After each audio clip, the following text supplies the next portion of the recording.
zaidi, lakini pia kuna mambo mengine bado.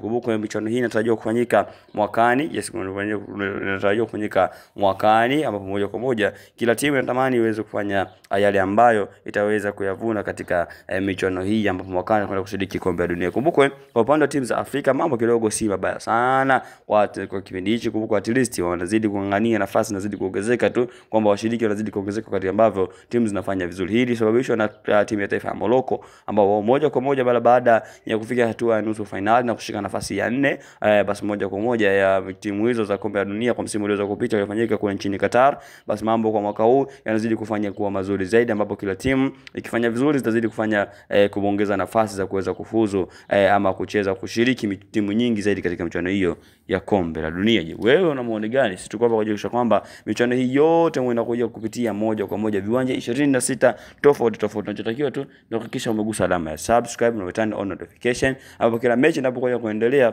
sisi tutakuwa